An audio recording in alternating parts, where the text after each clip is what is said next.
the times we lie to ourselves, even as Christians, about Jesus being enough, because we want it to sound good. We want it to look good that we think Jesus is enough. But what does that really mean?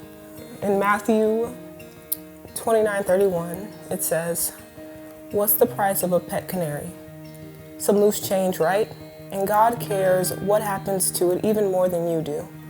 He pays even greater attention to you, down to the last detail, even numbering the hairs on your head.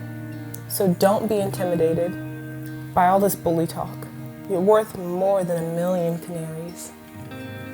Stand up for me against the world opinion, and I'll stand up for you before my Father in heaven.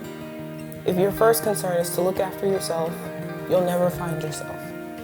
But if you forget about yourself and look to me, you'll find me."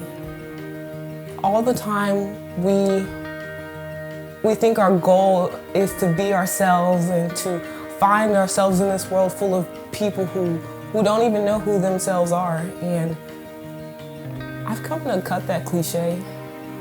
A lot of the times when we feel like we're trying to be someone we're not, or we're trying to be something better than who we previously were, we end up losing ourselves. We end up losing God, and we end up straying further from Him than we ever were. And I think it can be such a distraction, because when we get those thoughts in our mind of trying to find ourselves, we end up confusing that with human opinion. And I had to realize that at the end of the day, it's going to be me and God standing face to face at the end of this, and I have to be obedient to whatever He's telling me to do. And if I just look to Him, not only am I going to find Him, but I'm going to find myself too. Because as long as I'm trying to be like Jesus Christ, I am being myself. I can't let even the opinions of well-meaning Christians ever affect how I know God sees me.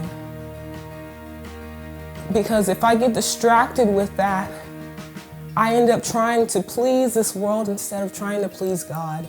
Let Him lead you in the way you should be, which is like Him.